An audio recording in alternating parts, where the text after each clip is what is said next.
11 رکوع جو چھٹے سے شروع ہو کر 16ویں تک جائیں گے مسلسل۔ البتہ پہلے 5 رکوع وہ ہیں کہ جن میں اندرون جزیرہ نما عرب، اندرون ملک آپ کی جو مشن تھا اس کی تکمیل کا جو آخری مرحلہ تھا اس کا اعلان ہوا۔ اب یہ جو 5 رکوع ہیں ان میں بھی ایک عجیب تقسیم ہے۔ ان میں 2 رکوع وہ ہیں کہ جو سن 8 ہجری میں فتح مکہ سے قبل نازل ہوئے، ان میں تیار کیا گیا ہے مسلمانوں کو فتح مکہ کے لیے کہ وہ نکلیں، اور ساری رد و قضا ہو رہی ہے کچھ لوگوں کی طرف سے، کچھ منافقین کی طرف سے، کچھ سادہ دل مسلمانوں کی طرف سے، نیک دل مسلمانوں کی طرف سے، کچھ ایسے لوگوں کی طرف سے کہ جن کے وہاں رشتہ دار ہیں کہ اب اگر جنگ ہوگی اور جا کر ہم حملہ کریں گے مکے پر تو اس سے یہ ہے کہ ان رشتہ داروں کو بھی غضب پہنچے گا۔ کچھ ایسے مسلمان تھے جن کی فیملیز وہاں تھیں اور انہیں اندیشہ تھا کہ وہ کہیں جب یہ چکی پیسے گی تو کہیں گندم کے ساتھ گھن بھی نہ پس جائے۔ تو ایک رد و قضا ہے جو ان 2 رکنوں میں آپ کو ملے گی کہ جو نازل ہوئے ہیں سن 8 میں فتح مکہ سے قبل، اور 3 رکوع وہ ہیں کہ جو نازل ہوئے ہیں سن 9 میں ذی قعدہ کے بعد۔ اور یہ جب کہ فتح مکہ ہو چکا، اس سال حضور نے حج نہیں کیا، پھر اگلے سال آپ نے بھی دوبارہ حج نہیں کیا، لیکن آپ نے قافلہ بھیج دیا تھا کہ وہ جائے، اور اس کے امیر کی حیثیت سے حضرت ابوبکر صدیق رضی اللہ تعالیٰ عنہ تھے امیر الحج۔ لیکن جب وہ قافلہ روانہ ہو چکا تھا ذی قعدہ سن 9 میں، تو پھر وہ آیات نازل ہوئیں کہ جو 3 رکوعوں پر مشتمل ہیں، جن میں آخری اعلان کیا گیا ہے کہ اب آئندہ یہاں کوئی عرب کوئی مشرک حج کے لیے نہیں آئے گا۔ سن 9 کا حج وہ مشترک تھا، اس میں اہل ایمان بھی تھے اور اہل شرک بھی تھے، مشرکین مکہ بھی تھے، ان کو بھی اجازت تھی۔ اور وہاں اعلان کیا گیا کہ آئندہ مشرکین کے ساتھ اللہ کا کوئی معاہدہ نہیں ہے، اور ایک مہلت دی جا رہی ہے اتنے وقت معین کی، اس کے اندر یا تو وہ اسلام لے آئیں اور یا ان کا قتل عام ہو جائے۔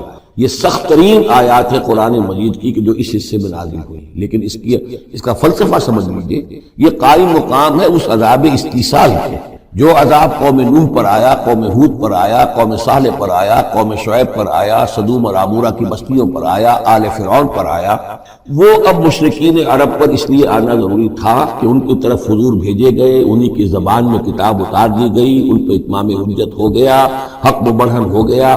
اب اگر وہ ایمان نہیں لا رہے ہیں تو عذاب استیصال کے مستحق ہو چکے۔ البتہ یہ کہ انہیں پہلی قسط جو دی گئی عذاب کی وہ تو غزوہ بدر کی شکل میں تھی، اب آخری یہ ہے کہ چیلنج کر دیا گیا کہ اب اتنی مدت کے اندر اگر تم ایمان لے آؤ گے تو تمہاری خیریت ہے، نہیں لاؤ گے تو تمہیں قتل کر دیا جائے گا۔ اور اس میں خود بخود امپلائڈ تھی یہ بات کہ اگر تم نہ ایمان لانا چاہو نہ قتل ہونا چاہو تو جزیرہ نما عرب کو خیر بات کہہ کے چلے جاؤ، جہاں سین سمائے چلے جاؤ، اب عرب میں نہیں رہ سکتے، اس جزیرہ نما عرب کو پاک کر دیا جائے گا شرک۔ تو 2 رکوع وہ 3 یہ ہے۔ اب اس میں ایک اور کمپلیکیشن ہے، یہ 2 رکوع پہلے اور 3 رکوع بعد میں، ترتیب زمانی تو یہ ہے، ان 3 رکوعوں کا ایک رکوع پہلے نکال کے لے آیا گیا ہے۔ جیسے میں نے کہا تھا کہ سورہ انفال میں ایک آیت جو تھی کہ جو بڑی اہم تھی اور جو بڑی یوں سمجھیے کہ ایک حساس مسئلے پر تھی کہ مال غنیمت کا کیا ہوگا، اس کو پہلے لے آیا، حالانکہ اس کا اصل حکم، اس کی اصل بحث بھی ہے وہ سورت کے اندر چل رہی ہے، جا کے وسط میں آ رہی ہے۔ اسی طریقے سے قرآن کا اسلوب ہے کہ جو خاص بہت اہم شے تھی، اگرچہ وہ ان 3 رکوعوں سے متعلق ہے جو بعد میں نازل ہوئے ہیں، لیکن ان کو پہلے سب سے پہلے سورت میں رکھ دیا گیا ہے۔ تو گویا کہ پہلے 5 رکوع بھی 3 حصوں میں ہے۔ پہلا رکوع جو 6 آیات پر مشتمل ہے، یہ وہ 6 آیات ہیں جن کو دے کر حضرت علی کو بھیجا حضور نے صلی اللہ علیہ وسلم، وہاں جا کر حج کے اعلان کرو، اعلان عام کر دو میری طرف سے کہ اب مشرکین کے ساتھ کوئی معاہدہ نہیں۔ اس کے بعد وہ 2 رکوع ہیں جو ایک سال پہلے جو ہے نازل ہوئے ہیں فتح مکہ سے قبل۔ پھر 2 رکوع وہی ہیں کہ جو ان 6 آیات کے تسلسل میں ہیں جو ذی قعدہ سن 9 ہجری میں نازل ہو رہے ہیں۔ تو یہ 3 حصوں میں پہلے 5 رکوع ہیں، لیکن ان 5 رکوع کا تعلق محمد رسول اللہ صلی اللہ علیہ وسلم کی بعثت خصوصی کا جو تکمیلی مرحلہ ہے در حقیقت اس سے برات من اللہ ورسولہ، اعلان برات ہے، لا تعلقی کا اعلان ہے اللہ اور اس کے رسول کی طرف سے، الی الذین عاہدتم من المشرکین، ان لوگوں کی جانب جن سے اے مسلمانوں تم نے مشرکوں میں سے معاہدے کیے، اللہ کی طرف سے سارے معاہدے ختم۔ البتہ یہ بڑا کیٹیگوریکل سٹیٹمنٹ جو آیا ہے، اس کے بعد اس کے اندر تھوڑی تھوڑی وہ جو ہے تفصیل جب آئے گی تو اس میں رعایتیں دی گئی ہیں، لیکن اعلان ایسا ہے۔ اور اس صورت سے پہلے یہ واحد صورت ہے قرآن مجید کی جس سے پہلے آیت بسم اللہ نہیں ہوئی، اور اس کا سبب یہ بیان کیا ہے حضرت علی رضی اللہ تعالیٰ عنہ نے کہ یہ سورت تو ننگی تلوار لے کر نازل ہوئی ہے۔ آیت بسم اللہ میں تو اللہ کے نام ہے الرحمن الرحیم، تو یہ سورت جو ہے یہ تو ننگی تلوار لے کر نازل ہوئی ہے۔ اہل شرک کے لیے جو اعلان اس میں کیا گیا ہے کہ ان کو قتل کیا جائے گا، قتل عام ہوگا، تو گویا کہ اس کے مضامین جو ہیں اللہ تعالیٰ کی وہ رحمانیت اور رحیمیت کے ساتھ بظاہر ان کی مناسبت نہیں ہے، اس لیے اس صورت سے قبل آیت بسم اللہ نہیں لکھی جاتی۔ واللہ عالم۔ برات من اللہ ورسولہ الی الذین عاہدتم من المشرکین، اعلان برات ہے، اعلان لا تعلقی ہے اللہ اور اس کے رسول کی طرف سے ان تمام لوگوں سے کہ جن سے مسلمانوں نے معاہدے کیے۔ فسیحوا فی الارض اربعۃ اشہر، تو گھوم پھر لو اس زمین میں یعنی اس جزیرہ نما عرب میں 4 مہینے کی تمہیں مہلت دی جا رہی ہے۔ وَاعْلَمُوا أَنَّكُمْ غَيْرُ مُعْجِزِ اللَّهِ، اور جان لو کہ تم اللہ کو عاجز نہیں کر سکتے، اللہ کو شکست نہیں دے سکتے۔ وَأَنَّ اللَّهَ مُخْزِي الْكَافِرِينَ، اور اللہ تعالیٰ کافروں کو رسوا کر کے دے۔ اب ان کے لیے یہ آخری جو ہے قسط جو ہے اللہ تعالیٰ کی طرف سے عذاب کی وہ آ کر رہی۔ یہ جو کیٹیگوریکل سٹیٹمنٹ آیا ہے یہ ان معاہدوں کے ضمن میں تھا کہ جن میں کوئی میعاد معین نہیں تھی، غیر میعادی معاہدے۔ عام معاہدہ ہے دوستی کا، نو وار پیکٹ ہے، اس کے لیے کوئی ٹائم لمٹ نہیں ہے۔ ان کے لیے تو کھلم کھلا کہہ دیا کہ ٹھیک ہے 4 مہینے کی ہم مہلت دے رہے ہیں، اس کے بعد ہمارا کوئی معاہدہ نہیں۔ اور یہ بالکل معقول بات ہے، اس لیے کہ ایک ہی دن میں نہیں کیا ہے۔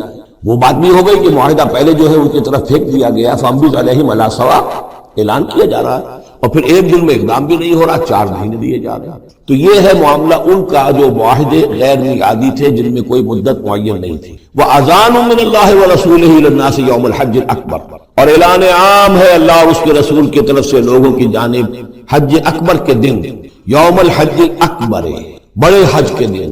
بڑے حج سے مراد حج ہے، یہ ہمارے ہاں جو عام خیال ہے کہ جمعے کو حج ہو تو حج اکبر ہے، یہ بغیر کسی بنیاد کے ہے۔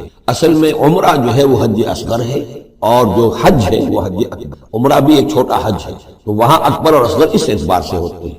یوم الحج الاکبر، جب جو حج آ رہا ہے اس دن ان اللہ بریء من المشرکین ورسولہ، اعلان عام، چونکہ حج میں تو تمام اطراف و اکناف جو ہیں جزیرہ نما عرب کے وہاں سے لوگ آئے ہوئے ہیں، تو اعلان عام ہو جائے گا کہ اللہ تعالیٰ بری ہے، الگ ہے، اس کا کوئی معاہدہ مشرکین کے ساتھ نہیں ہے، نہ صرف اللہ بلکہ اس کے رسول بھی۔ وَإِن تُبْتُمْ فَهُوَ خَيْرٌ لَكُمْ، اور اگر تم باز آ جاؤ، توبہ کر لو تو تمہارے لیے بہتر ہے، اسی میں خیریت ہے۔ وَإِن تَوَلَّيْتُمْ، اگر تم پیٹھ موڑ لو گے، روگردانی کرو گے، فَاعْلَمُوا أَنَّكُمْ غَيْرُ مُعْجِزِ اللَّهِ، تو سن رکھو تم اللہ کو عاجز نہیں کر سکتے، تم اللہ کو شکست نہیں دے سکتے۔ وَبَشِّرِ الَّذِينَ كَفَرُوا بِعَذَابٍ أَلِيمٍ، اور ان کافروں کو اے نبی بشارت دے دیجئے دردناک عذاب کی۔ إِلَّا الَّذِينَ عَاهَدتُّم مِّنَ الْمُشْرِكِينَ، اب یہاں ایک استثناء ہو رہا ہے، یہ ہے جن کے ساتھ میعادی معاہدے تھے، 2 سال کا معاہدہ ہے، 1 سال کا معاہدہ ہے، 6 ماہ کا معاہدہ ہے، اس کو مستثنیٰ رکھا۔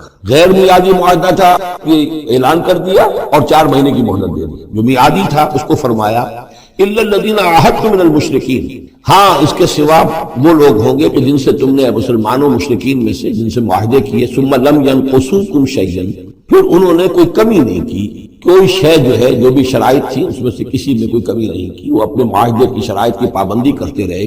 وَلَمْ يُظَاهِرُوا عَلَيْكُمْ، اور نہ تم پر تمہارے دشمنوں کی کوئی مدد کی، أَحَدًا کسی کی بھی، فَأَتِمُّوا إِلَيْهِمْ عَهْدَهُمْ، تو ان کے لیے ان کی مدت مکمل کر دو، الی مدتہم، جو بھی مدت ہے، کسی کی 2 سال کی ہے، کسی کی 6 مہینے کی ہے، تو جو میعادی معاہدہ ہے اس کی بشرطے کہ ان کی طرف سے کوئی خلاف ورزی نہ ہوئی ہو تو ان کی مدت جو ہے وہ پوری کر دو۔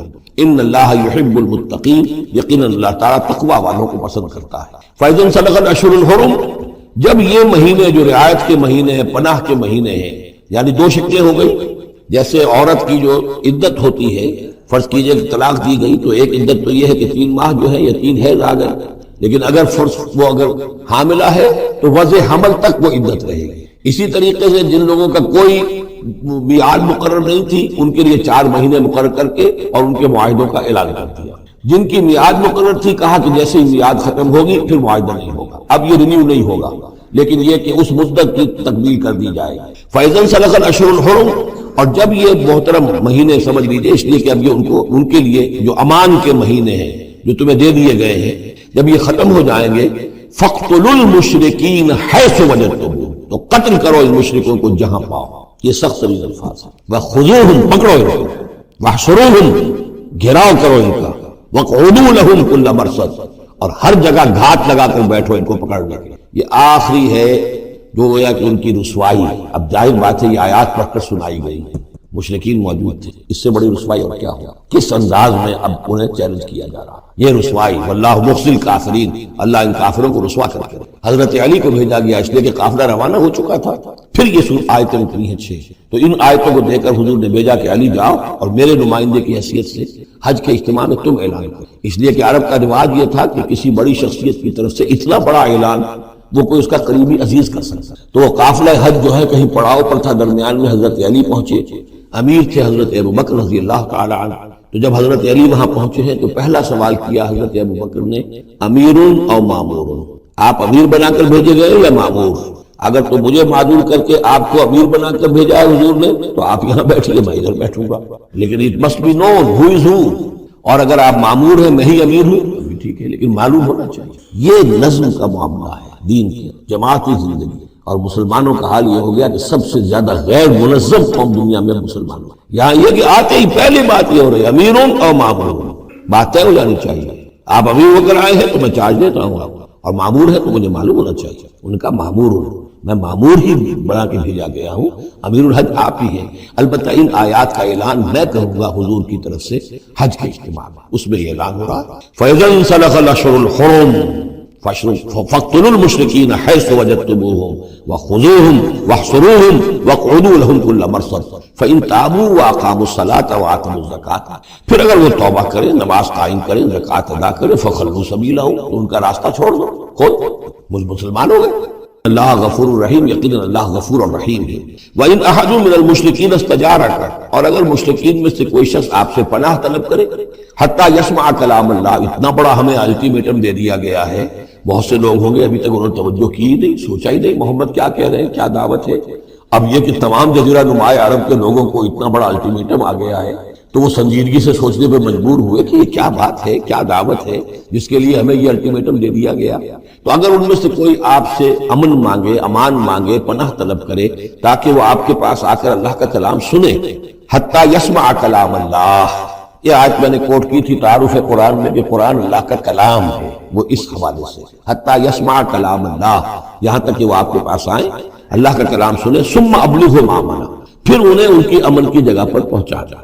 یہ نہ ہو کہ وہیں کہ اب کرو فیصلہ، اسلام قبول کرتے ہو کہ نہیں کرتے ہو ورنہ تمہاری گردن اڑاتے ہیں، نہیں، وہ امان لے کر آیا تھا، کلام اللہ سننا چاہتا تھا، اب فیصلہ وہ جو بھی کرے لیکن اس کو جا کر اپنے گھر اس کے امن کی جگہ تک پہنچا دو۔ ثم ابلغهم مامنا ذلك بانهم قوم لا يعلمون، اور یہ اس لیے کہ یہ لوگ ہیں کہ علم نہیں رکھتے، انہیں پتہ ہی نہیں ہے، یہ ابھی تک غافل ہی رہے، انہوں نے سنجیدگی سے سوچا ہی نہیں ہے کہ یہ دعوت کیا ہے۔ یہ 6 آیات جو ہیں ان کا سلسلہ اب جڑے گا چوتھے رکوع کے ساتھ جا کر۔ اب جو دوسرا رکوع اور تیسرا رکوع آ رہے ہیں یہ ہے کہ جو سن 8 ہجری میں فتح مکہ سے قبل نازل ہوئے، اور اس میں مسلمانوں کو آمادہ کیا جا رہا ہے قریش کے خلاف جنگ کرنے کے، اگرچہ جنگ بالفعل، جبکہ اگر وہ تم پر کہیں قابو پا لیں، غالب آ جائیں، لا یرقبوا منکم الا ولا ذمہ، تو ہرگز لحاظ نہیں کریں گے نہ تمہاری قرابت کا نہ عہد کا۔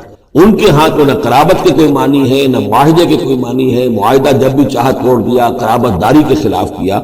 یرضونکم بافواہہم، اب وہ جو آئے ہیں صلح کی تجدید کرنے کے لیے اور چاپلوسی کر رہے ہیں، وہ چاہتے ہیں کہ تمہیں راضی کر لے اپنے منہ سے، وتابا قلوبہم، اب بھی ان کے دل انکاری ہیں، دل اب بھی نہیں مان رہے، واکثرہم فاسقون، اور ان کی اکثریت فاسقین پر مشتمل ہے۔ اشتروا بآیات اللہ ثمنا قلیلا، یہ وہی لوگ ہیں جنہوں نے اللہ کی آیات کو فروخت کیا ہے حقیر سی قیمت پہ، بس اپنی چودراہٹیں، اپنی سیادتیں، حق کو پہچاننے کے باوجود۔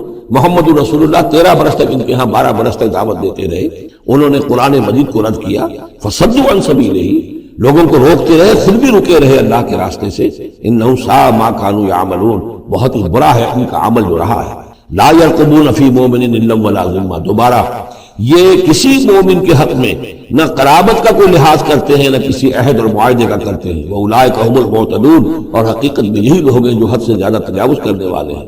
فَإِن تَابُوا وَأَقَامُوا الصَّلَاةَ وَآتَوُا الزَّكَاةَ، پھر بھی اللہ نے راستہ کھلا رکھا ہوا ہے۔ اب بھی کھلی بات ہے کہ اگر وہ توبہ کرے اور نماز قائم کرے اور زکوٰۃ دے، فَإِخْوَانُكُمْ فِي الدِّينِ، تو وہ تمہارے دینی بھائی ہیں۔ وَنُفَصِّلُ الْآيَاتِ لِقَوْمٍ يَعْلَمُونَ، اور ہم اپنی آیات کی تفصیل بیان کر رہے ہیں ان لوگوں کے لیے جو علم رکھتے ہیں، جو علم حاصل کرنا چاہیں۔ وَإِن نَكَثُوا أَيْمَانَهُم مِّن بَعْدِ عَهْدِهِمْ، اور اگر انہوں نے توڑ دیا ہے اپنی اس قسم کو اور معاہدے کو اس کے باندھنے کے بعد، وَطَعَنُوا فِي دِينِكُمْ، اور جبکہ وہ انہوں نے عیب لگایا ہے تمہارے دین کے معاملے میں، فَقَاتِلُوا أَئِمَّةَ الْكُفْرِ، تو اب جنگ کرو ان کفر کے اماموں سے۔ یہ ہے الفاظ جو بہت نوٹ کر دیں۔ ائمۃ الکفر کون تھے جزیرہ نما عرب میں؟ کافر تو سب سے، مشرک سب سے۔ ائمۃ الکفر، ائمۃ الشرک، یہ قریش، متولی کعبے کے، بتوں کے مجاور، یہ سارا مرکز جو ہے شرک کا جو بنایا، اللہ کے گھر کو توحید کا مرکز تھا اسے شرک کا اڈا بنا دیا، یہ ہے امام۔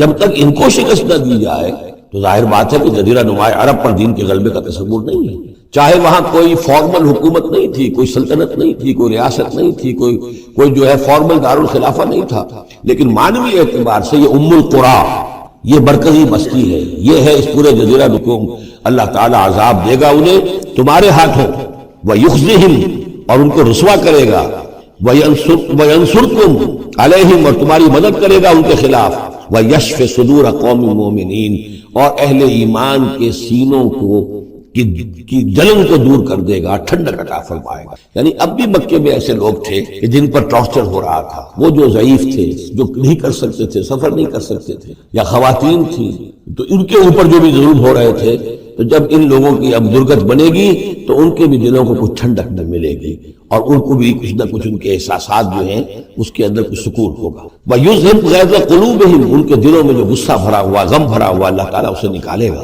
وَيَتُوبُ اللَّهُ عَلَىٰ مَن يَشَاءُ، اور اللہ تعالیٰ توبہ نصیب کر دے گا جس کو چاہے گا توبہ کی توفیق دے دے گا۔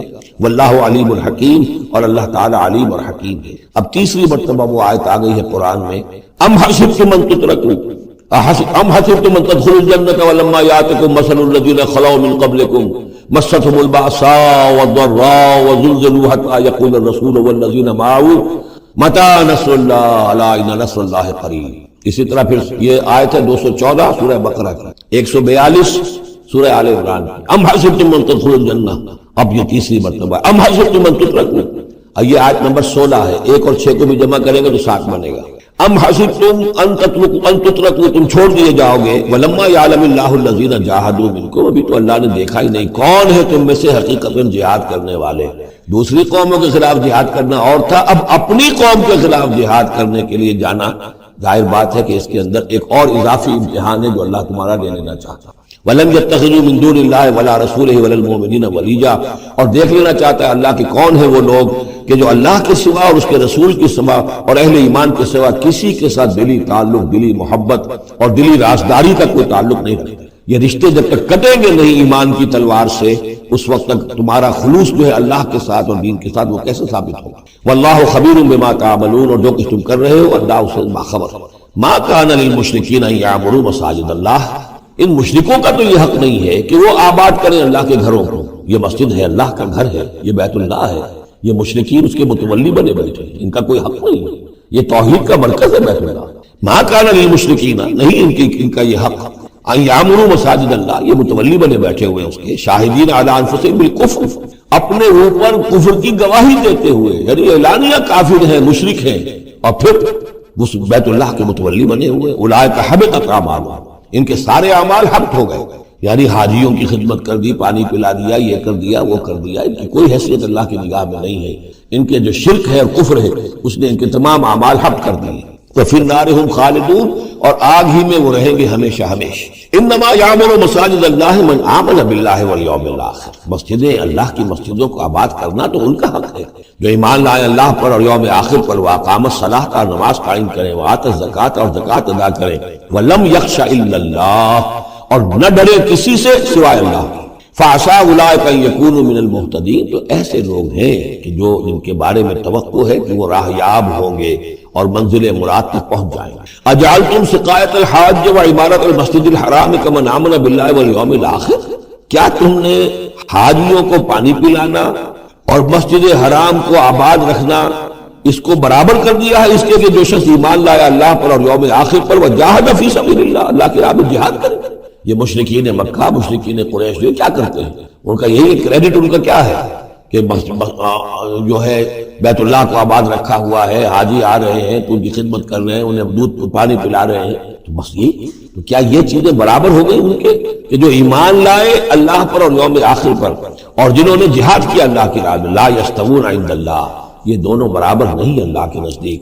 واللہ لا یہدی القوم الظالمین، اور اللہ ایسے ظالموں کو ہدایت نہیں دیتا۔ الذین آمنوا وہاجروا وجاہدوا فی سبیل اللہ باموالہم وانفسہم، وہ لوگ جو ایمان لائے، جنہوں نے ہجرت کی پھر جہاد کیا اللہ کی راہ میں اپنے مالوں سے اور اپنی جانوں سے۔ اعظم درجۃ عند اللہ، ان کا بہت بلند و بالا اور بہت عظیم رتبہ ہے اللہ کے نزدیک۔ واولئک هم الفائزون، اور حقیقت میں وہی ہے کامیاب ہونے والے۔ یبشرہم ربہم برحمت منہ ورضوان، انہیں بشارت دیتا ہے ان کا رب اپنی رحمت، خاص اپنے خزانہ فضل سے رحمت کی، ورضوان اور رضامندی کی، وجنات لہم فیہا نعیم مقیم، اور ان باغات کی کہ جن کے اندر بہت ہمیشہ رہنے والی نعمتیں ہوں گی، خالدین فیہا ابدا، جن میں وہ رہیں گے ہمیشہ ہمیش۔ ان اللہ عندہ اجر عظیم، یقیناً اللہ تعالیٰ ہی کے پاس بہت بڑا اجر ہے۔ یا ایھا الذین آمنوا لا تتخذوا آباءکم واخوانکم، اب چونکہ کچھ مسلمانوں کو جیسا کہ میں نے عرض کیا یہ ہوگا کہ آخر وہ ہمارے باپ ہیں، وہاں پہ بھائی ہیں، اب یہ جنگ ہوگی، چلیے ابھی تک امید تھی کہ وہ لوگ شاید ایمان لے آئیں تو ہمارے ساتھ ہو جائیں، ابھی تک وہ ایمان نہیں لائے ہیں، اب اگر ادھر سے چڑھائی ہوگی ہمیں جانا پڑے گا، اپنے ہاتھوں جو ہے وہ اپنے رشتہ داروں کو، اپنے بھائی بندوں کو قتل کرنا پڑے گا۔ یہ چیز جو رکاوٹ بن رہی تھی، تو ذرا اب اس کے اوپر ایک ضرب لگ رہی ہے ان دو آیتوں میں، اور قرآن مجید کی اہم ترین آیتوں میں سے اگلی آیت ہے جو آئے گی اس کے بعد، آیت نمبر 24۔ یا ایھا الذین آمنوا لا تتخذوا آباءکم واخوانکم اولیاء، اے اہل ایمان اپنے باپوں اور بھائیوں کو اپنے ولی اور دوست اور حمایتی مت سمجھو، مت بناؤ۔ ان استحبوا الکفر علی الایمان، اگر انہوں نے ایمان کے مقابلے میں کفر کو پسند کیا، اگر اب بھی تمہارے دل میں ان کے لیے محبت ہے اور تمہارے دل میں وہ تعلق جو ہے موجود ہے، تو اس کا مطلب یہ ہے کہ پھر ایمان کے ساتھ رشتہ تمہارا مضبوط نہیں ہے، اللہ کے لیے غیرت نہیں ہے، دین کے لیے، توحید کے لیے غیرت نہیں ہے۔ یا ایھا الذین آمنوا لا تتخذوا آباءکم واخوانکم اولیاء ان استحبوا الکفر علی الایمان ومن یتولہم منکم، تو جو کوئی بھی ان کے ساتھ وہ ولایت کا تعلق رکھے گا، دوستی اور جو پشت پناہی کا، وہ فاولئک هم الظالمون، تو خود وہ بھی پھر ظالموں میں شریک ہو جائیں گے۔ اب وہ آیت آ رہی ہے، خاصی طویل آیت ہے اور یہ بہت ہی اہم آیت ہے۔ قل، اے نبی ان سے کہہ دیجئے، ان کان آباؤکم وابناؤکم واخوانکم وازواجکم وعشیرتکم واموال اقترفتموها وتجارۃ تخشون کسادها ومساکن ترضونها احب الیکم من اللہ ورسولہ وجہاد فی سبیلہ فتربصوا حتی یاتی اللہ بامرہ واللہ لا یہدی القوم الفاسقین۔ اے نبی ان سے کہہ دیجئے، اگر ہو تمہیں تمہارے باپ اور تمہارے بیٹے اور تمہارے بھائی اور تمہاری بیویاں یا بیویوں کے لیے شوہر اور تمہاری برادری رشتہ دار، اور وہ مال جو تم نے بہت محنت سے کمائے ہیں، جمع کیے ہیں، وہ تجارت جس کے مندے کا تمہیں خطرہ رہتا ہے، ڈرتے رہتے ہو، اور وہ حویلیاں اور وہ محل جو تم نے بنائے ہیں تمہیں بہت پسند ہیں، مساکن ترضونہا، اگر یہ 8 چیزیں محبوب تر ہیں، احب الیکم، ان 8 کی محبت زیادہ ہے تمہارے دلوں میں، من اللہ ورسولہ وجہاد فی سبیلہ، اللہ کی محبت، رسول کی محبت، اللہ کی راہ میں جہاد کی محبت، اگر یہ 3 محبتیں کم ہیں، وہ زیادہ ہیں، فتربصوا، تو جاؤ انتظار کرو، دفع ہو جاؤ، فتربصوا، جاؤ انتظار کرو، حتی یاتی اللہ بامرہ، یہاں تک کہ اللہ اپنا فیصلہ سنا دے، واللہ لا یہدی القوم الفاسقین، اللہ ایسے فاسقوں کو راہیاب نہیں کرتا۔ بہت سخت آیت ہے، بہت اہم آیت ہے، بڑی کیٹیگوریکل۔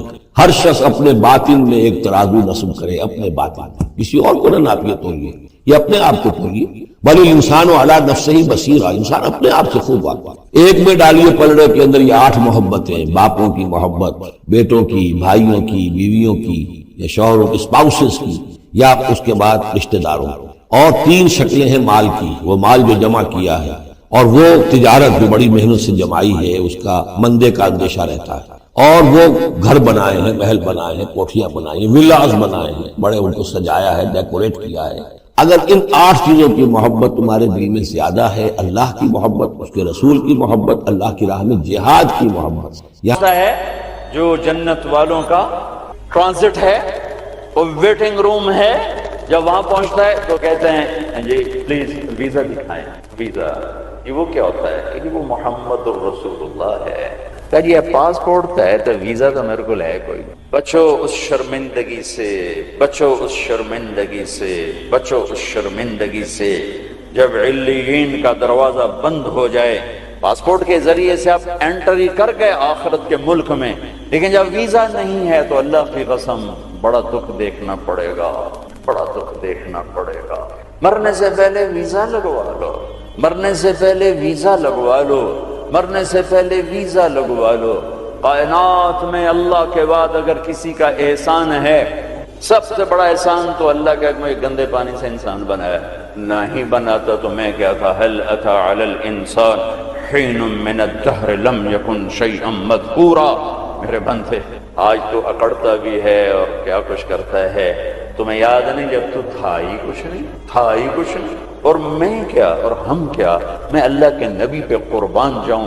آپ کی دعا سناؤں آپ کو، آپ کی دعا تو آپ مانگتے تھے اپنے اللہ سے. کہاں سے شروع کرتے تھے؟ الحمدللہ الذی خلقنی ولم اک شیئا. سب تعریفیں اس ذات کی جس نے مجھے بنایا حالانکہ میں کچھ نہ تھا، میں کچھ نہ تھا، میں کچھ نہ تھا. تھا تو صرف اللہ، باقی تو سب بنا ہوا ہے.